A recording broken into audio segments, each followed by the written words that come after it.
Chapter 12. Reckless Choices. Varun woke suddenly, still thinking he was in the middle of a fight, and tried to get up before remembering what had happened. His vision was blurred, the world seemed to be spinning and out of focus, and he had no idea where he was for the first few seconds. All he could hear was a sharp, ringing sound. He didn't remember being knocked out, but the flare of intense pain in his chest and side quickly reminded him of the injuries he'd taken. Despite that, he was able to sit up. He had to fight hard to keep from making a sound. Caliph, who was sitting next to him on Talmer's lap, tried to push him back down, but he resisted. "Whoa, hey, stay down," she ordered. She was audible as the ringing faded, but her words weren't very clear. "You got cut up pretty bad." "I'm fine," Varun insisted, even though he was far from fine. He could only raise his voice a bit above a whisper, and he knew she could hear the strain in his words. "You are not fine," she snapped, worried. "Stay down."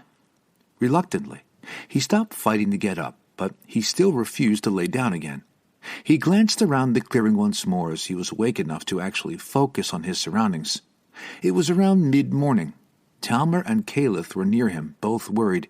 Baodin was poking the fire with a stick, sending sparks flying. And Damien was trying to replace a string on his lute. Varun had no idea when that had been damaged, but apparently it had been. Or at least it wasn't up to the bard's standards. "Are you okay?" Damien asked, realizing he was awake. "Of course he's not," Caliph said, her tone leaving no room for argument. "Where's Vala?" Varun asked, glancing around the clearing again as he realized that one member of the team was missing. He remembered enough of the fight to know that she had been grabbed by one of the attackers. If she had been dragged off, it would be his fault. He lost. He should have been better prepared. "The Bloodborn took her," Talmer sighed, knowing exactly what would happen next. "And no, you can't go after her." Varun didn't respond for a moment. Despite the pain the movement caused, he forced himself to get to his feet, despite a protest from Caliph. His vision tunneled as he did, and he came dangerously close to losing his footing. He put a hand on the tree behind him, trying to get his balance as he fought to keep from passing out again. Vala had been taken, which meant she was going to pay for his failure, and he wasn't about to let that happen. "No!" Caliph grabbed his arm and steadied him as his balance wavered. "I have to go get her. It's my fault she was taken." "No, it's not your fault," Caliph argued. "You tried to stop them." "And I failed." His vision cleared after a couple of seconds, and he knelt to grab his pack. "You aren't going anywhere," the moon elf snapped as he grabbed a light shirt and slid it on over the bandages. "As the group's healer, I can order you to sit down and stay here." "I have to at least try to get her." Varun was trying to sound determined, but he couldn't quite keep pain and a bit of fear out of his voice. He knew the only reason he was even able to stand right now was the healing magic that had kept him alive. He just had to pray that it would keep working for a little bit longer. He grabbed his armor and started strapping it on, trying not to react to the pain that flared as he moved. "I'm not leaving anyone behind." "I doubt she'd feel the same way for any of us." A bit of anger rose in Caliph's voice, but he knew that it wasn't truly directed at Vala. It was more focused towards the ones who had hurt her. "She wouldn't care what happens to us. None of her kind would." "That doesn't matter. She might not value loyalty, but this is my fault. I'm going back for her." "Varun, this is a stupid idea," Damien warned. "You're going to get yourself killed." "Do I have to knock you out to keep you from going?" Baodin threatened. "We both know I love a good fight, but this is just stupid." "You're not going to do that." Varun continued fastening his armor, forcing himself to ignore the burning injuries. "Talmer, are you in or out?" I don't want to risk my life for this girl," Talmer said, glancing between Caliph and Varun indecisively. "I might not hate her, but I don't owe her anything. Neither do you. This is suicide, Varun. Don't do this." "I'll be fine," he promised, but he knew that wasn't true. "Trust me." "No, you're going to get yourself killed. You stupid, reckless soldier, Kaleth warned. Just forget her. We don't even know for sure that she's at the compound. For all we know, she could be lying dead in the forest right now, just like you will be if you go after her. The Bloodborn had a chance to kill her, and they did not take it, Talmer said, taking Varun's side for the moment. She will be in the compound, but unless you plan to search every room there, you'll never find her. I'll do what I have to do. Varun, stop. If you do this, you're going to die, Kaleth insisted. I'm not going to let you get yourself killed for her. Good luck stopping me, Varun said softly, readjusting the straps of his armor. I can't just leave her. He wouldn't be able to forgive himself if he walked away and left her. Fine, Talmer conceded. If you won't let us talk you out of this, I'm going with you. I can't just let you walk off like this. Me too, Baodin agreed. But I'll only get you to the door. The rest is up to you. Damien? Kaleth? Talmer asked. I can't let you three have all the fun. Damien was trying to sound lighthearted, but he was visibly shaking. You're not leaving, Kaleth insisted. You almost died last night, idiot. And now you think you want to do it all again? I'm not going to let you do that. Varun had finished with his armor and walked back to the center of the clearing to pick up his sword, but Kaleth planted her foot on the blade, keeping him from picking it up. Kaleth, please, don't do this. He grabbed the hilt and slowly lifted the great sword up, sliding it out from under Kaleth's boot. She stepped off, realizing how useless it was to try and stop him. Varun, she can't be trusted. She's not even been part of our group for 3 days. Kaleth protested, trying one last time to change his mind.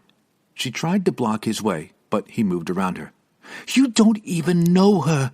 She hasn't done anything to warrant your loyalty, and she would probably stab you in the back for a single piece of gold. That doesn't matter. I'd go back for any of you. Varun tucked his insignia and the necklace with the rings into his shirt, hiding them from sight. I have to do this. Are you coming or not? Kaleth glanced at Baodin, Damien, and Talmer, then sighed. Fine.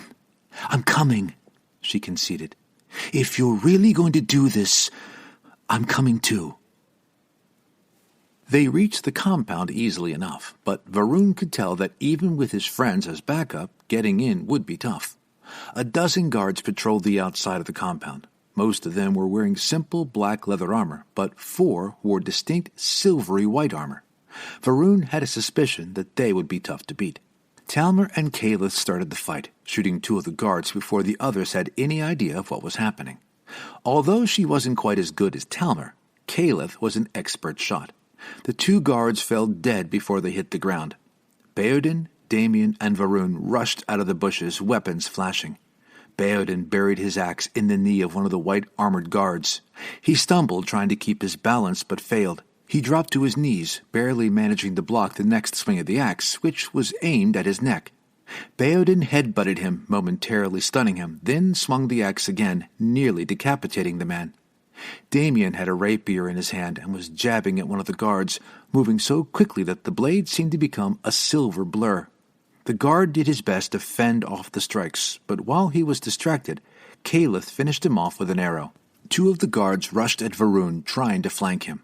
Every move he did sent a flare of pain through his wounds, but Varun pushed through it, trying to remain calm and focused through the blur of combat around him.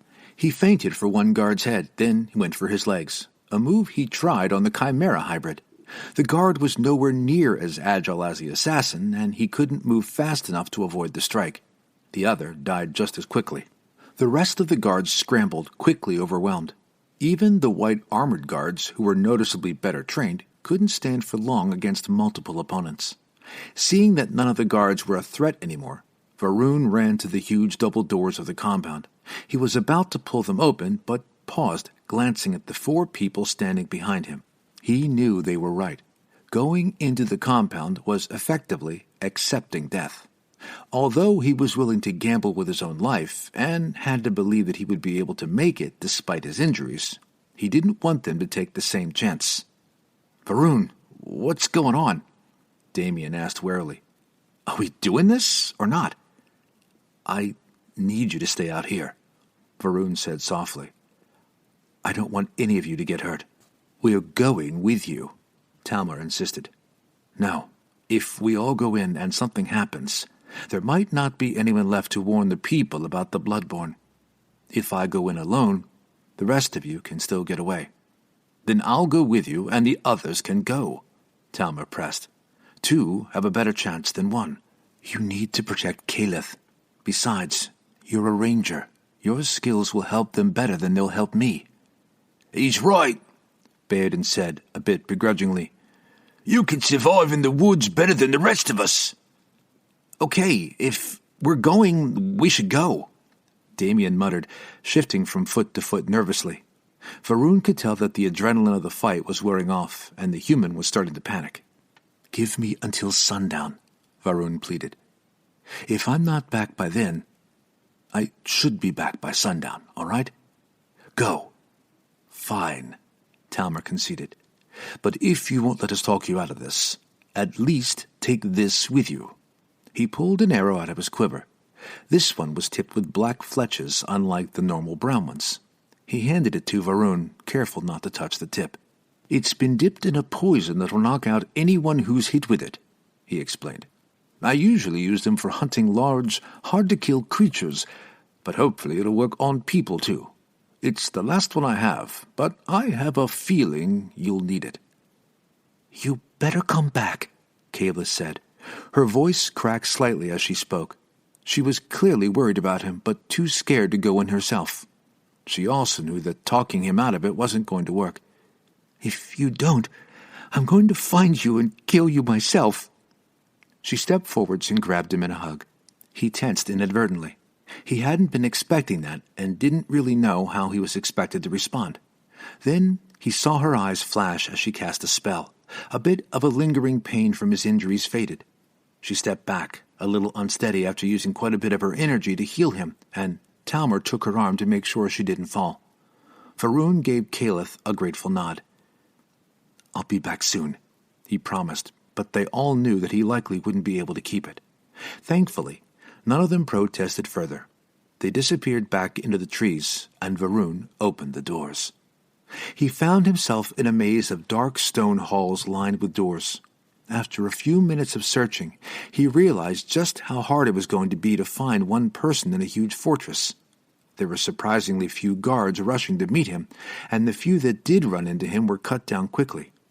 He had the advantage of surprise, which was probably the only reason he survived. Fighting to stay steady and not give in to pain or exhaustion, he checked each room, hurrying through the compound. Eventually, he found himself in a large room filled with around 50 guards and Bloodborn warriors. They all noticed him, and most charged at him with weapons, or claws or fangs. He sprinted through the room into another hall, knowing there was no way he could beat them all. Many of them spread out through the halls, trying to figure out which way he'd gone. A pair caught up to him, but he managed to draw them down into an adjacent hallway, out of earshot of the main room, and took them down. He didn't kill them, just knocked them out. They were young and clearly inexperienced. Straight up killing them felt wrong. He found a set of stairs and started down, going deeper into the compound. A few more guards tried to stop him, but they were taken down quickly. He wasn't trying to kill any of them, just incapacitate them, but he wasn't being overly careful to leave them alive. He didn't have time for that. Getting to Vala was his first priority, and he knew the back-to-back fights were going to wear him out quickly, especially with his injuries. He didn't like admitting he was hurt, but he was. Still, he couldn't exactly turn back. He just had to hope that his luck would keep holding. He knew he was getting close when one of the elite hybrids got in his way. The elite was wearing a mix of dark leather and silvery white steel armor, expertly wielding a pair of short swords, and had a bow slung on his back. This time, it was a one-on-one, and without the advantage of surprise, the elite wasn't too much of a threat. Varun attacked first, a strong downward strike that he knew would be hard to block. The elite crossed his swords, catching the blade, but struggling to keep the strike from falling. He continued forcing the blade down, focusing most of the pressure on one of the elite's swords, trying to make him drop it. It somewhat worked. The elite sidestepped, getting out of the way as he relinquished the block. Swinging both blades in tandem, he nearly scored a hit, but gave Varun just enough time to block. Letting go with one hand, Varun punched him in the abdomen, aiming right below his ribcage. The elite gasped and took a step back, giving the Thrakai an opening. Varun hit him in the head with the pommel of his sword, hitting hard and knocking his head into the wall. The elite slumped to the ground, unmoving. The Thrakai continued down the hallway, leaving the elite where he had fallen. He was not about to kill a defenseless foe. He checked each room as he passed, but they were all either storage rooms or empty prison cells. Another elite and 2 guards stood in front of a door at the end of the hall. The elite was dual-wielding short swords. One guard was holding a broadsword and the other holding a crossbow. The elite was about to attack, but the guard with the broadsword moved at the same time, getting in his way. The elite held back, letting the guard take the full force of Varun's greatsword, which nearly cut him in half. The second guard fired his crossbow, but the bolt glanced off Varun's armor. As he turned to deal with the guard, the elite attacked, but Varun reacted fast, blocking both swords with his greatsword. He drove the elite up against the wall, but the guard fired his crossbow again, burying the bolt in the Thrakai's leg. The elite shoved him back, ducking the sword. Varun grabbed the bolt and yanked it out, turning to the guard that had fired it. He returned the bolt to the guard, point first, by stabbing it into and through his throat. The elite attacked again, scoring a glancing hit this time, but it wasn't deep enough to be worrying. Varun retaliated and his sword cut into the back of the elite's armor, but it didn't quite slice through it. The impact knocked him to the ground, however, and he lost his grip on the swords. He sprawled on the stone floor, silvery blood flowing from a broken nose, and started to get up, but stopped when Varun leveled the greatsword at him. He stayed on his knees, hands raised, and bowed his head, apparently waiting for the death blow. Varun hesitated, then hit him with the pommel of his sword, knocking him out. There was no way he was going to kill someone who had surrendered. Arian came back to Vala about an hour later, bringing food and a flask of water. He handed it to her and stood leaning in the corner as she ate. He'd only brought a piece of bread and a small bowl of soup, but she wasn't in a good situation to be picky. As she ate, she scanned the room, trying to figure out a plan to escape. She knew that Arian wouldn't have a key to the door, and the lock was on the other side anyways, but he might have a key to the chain she wore. Getting that key would be nearly impossible, though, especially since he was staying out of reach. Even if she did get the shackles off, there was no grate in the ceiling of this room. The only way in or out was the single locked door. Hoping that Arian kept his word and kept her alive, she resigned herself to waiting for an opportunity that might never come. Only moments later, Vala heard a commotion outside of the cell. Arian ran to the door, glanced out, then drew his black broadsword, taking a defensive stance in the center of the cell. Suddenly, the sounds of combat outside stopped. Arian glanced at her briefly before turning his focus back to the door. It burst open, and Varun stepped into the small room, bringing the scent of fresh air and wood smoke into the lifeless air. Arian stepped back, eyes widening slightly. "Well, I thought you were dead," he commented. "I'm impressed." For a moment, Vala wondered if she was hallucinating due to the effects from the poison she'd been knocked out with or the food she'd been just given. She had thought the wounds would be fatal, and apparently Arian had too.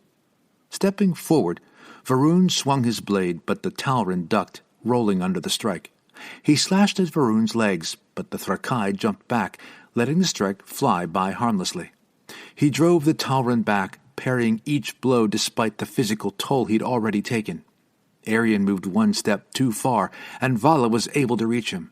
Arian might have been kind to her, but she didn't know how long that was going to last, and Varun was providing a way out of the compound. Her nimble fingers made short work of the buckle holding her scabbard to the shoulder strap he wore, and she snatched her sword from his back. She thought she'd gotten away with it, but he spun, ducking under Varun's sword to kick it out of her hand, and it skittered across the floor.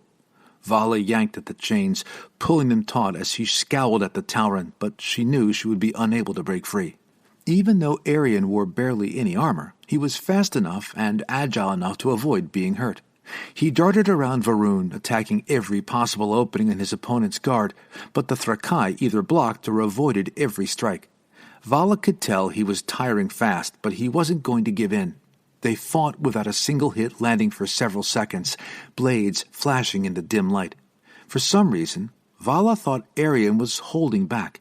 He had no reason to, but he seemed to be a bit indecisive about something, which hampered his skill just enough to make the fight an even match for the moment. Varun tried a feint, going for Arion's head, then curving the strike so the backswing would take out his legs. Somehow, Arion avoided both swipes, then drop-kicked him as he jumped over Varun's backswing. Varun gasped as Arion's boots hit him, and Vala suspected that his wounds had been reopened. It hurt, and even he couldn't hide that fact. Arion's kick had bought him some room, but he had landed hard. Varun leaned against the wall, trying to catch his breath and get back into the fight. In a moment, Arion was up and attacking again, getting the upper hand for a brief second. He backed the Thrakai into the center of the room, trying to keep him away from the door. Varun let himself be backed into the wall next to Vala, then jabbed his sword at the Talron. Arion jumped out of the way, giving Varun an opening. He swept his sword down into Vala's restraints. The blade didn't cut through the iron chain, but the strike was so hard it ripped the chain out of the wall, knocking her to the ground in the process. The air had been knocked out of her chest, and she felt like both her wrists had been dislocated, but she was free. Rolling over, she dived for her sword. The shackles were still on her wrists, but both were still connected to a heavy length of chain, which she knew would be a hindrance. But the chains were broken, and she had a weapon again. Varun drove Arion out of the cell, and they continued to fight in the hall. Arion backed up, giving ground as he was driven up the stairs. He continued to jab at the Thrakai, sometimes narrowly avoiding losing his head to the large blade, but the few strikes he did land were only grazes. Vala suspected he was waiting until he was in a better position to attempt to kill his foe. She hung back, knowing she wouldn't be much use with the chains weighing her down. Suddenly, she noticed that Arion had her dagger strapped to his belt. Whether he'd been planning to give her weapons back, or he just wanted to show her how helpless she was, she didn't know, and she didn't care. She darted up behind the pair and grabbed her daggers while he was still occupied with Varun. It was a risky move, since getting hit by a single accidental strike could severely injure her, but she remained unscathed. Arion darted up another flight of stairs, and Varun chased him. Vala followed behind them, keeping an eye out for the guards. She took a quick glance around and noticed that they were on a balcony above the large room where she'd seen Arion's father giving his speech. Soldiers, guards, and other Bloodborn milled around below. The only thing between them and open air was an iron rail placed between the support pillars standing on intervals around the room. A sharp, pained curse from Arion drew her attention back to the fight. Varun had pulled an arrow out of his belt and drove it into the Talron's shoulder. He'd taken a cut to his upper arm as punishment, but Arion was immediately affected. He stumbled, coming dangerously close to falling, but kept his balance, continuing to fight. He attacked again, catching Varun's arm again with the tip of his blade. The fight continued, but it was clear that Arion was fading. Only a short time ago, he had been using quick slashes and jabs, darting around his opponent and trying to throw him off, but now he was using much more direct attacks. He was trying to take the Thrakai down as fast as possible. He tried for a leg sweep, but Varun smacked his blade aside. The Talron stumbled, and Varun pushed him, throwing him over the iron rail. Arion landed on the ground a floor below, lying motionless with the arrow still stuck fast in his shoulder. "Are you okay?" Varun asked, turning to Vala. There was pain in his voice, and he was worn out, but he was obviously trying to hide it. "I'm fine. Let's go." Vala ran back to the cell she'd been held in, trying to find the gear the Bloodborn had taken. After almost 5 minutes of searching, she found a supply room. Her leather armor and a pouch of tools had been dropped on the floor. Her necklace lay on the shelf in the back of the room. She squeezed it to her chest as she slipped the cord around her neck. Varun shifted outside the room, more than ready to leave. Vala checked to make sure she had everything, then sprinted down the hall. She did her best to put her armor on as she ran, following Varun out of the compound. She just finished adjusting the straps when they reached the door to the main chamber. They both realized that they would have to make it through the large room to get out. Varun glanced at her and she nodded, ready to move. He slammed the door open, and they dashed into the room. Phelan, Mira, I'm assigning you to Arion, Zarloth ordered. You've been on a mission under him before, but now you will answer to him at all times. The Talron turned to them, red eyes gleaming. Mira nodded, placing her fist over her heart, and nudged Phelan to do the same. He obeyed without thinking. The salute seemed normal and practiced, as though he'd done it for years. Zarloth stepped towards them, tail flicking lazily behind him. If you impress me enough, I may decide to make you elites, he continued. But for now, you will be assigned to my son, and you will fight alongside him and his elites. The door burst open, and a group of Bloodborn rushed in. All but one wore the full armor and helmets of low-ranking soldiers. Their leader was an orc, large, strong, and intimidating, wearing simple hide armor. It didn't cover much, but it gave him a fierce, barbaric look. Phelan couldn't tell exactly what he'd been enhanced with, but the man's gold eyes, fanged teeth, and the patches of gray fur that grew on parts of his body led him to guess wolf. Sir, he barked, snapping a quick salute. We have a problem, sir. What is it, soldier? Zarloth asked, sounding bored. It had better be important. Sir, the prisoner, she was rescued. What? Her friends were stupid enough to come back for her? Yes, sir. Even though the orc hybrid was much larger than the Tauren, he shrank back as Zarloth approached. You have it under control, right, Ruck? Zarloth's red eyes glowed as he stepped towards the soldier. No, sir. The one who came for her cut down all the guards who tried to stop him. The elites are down. He even took out Arian. Dead? No, sir. The intruder knocked him off the balcony. He's unconscious, but he's alive. Where are they now? Zarloth kept his voice controlled, but his eyes were blazing. Are they still in the compound? Yes, sir. Make sure they don't leave. Zarloth turned away from the soldier, waving a hand dismissively. Go. Now. Yes, sir. The soldier saluted one more time, then turned to leave, the others trailing out behind him. Phelan, go check on Arian. Help him if you can. Even if you can't, I need you and the other elites ready to go tonight. Go where, sir? Phelan asked. That is none of your concern right now. Zarloth pointed to the door. Go.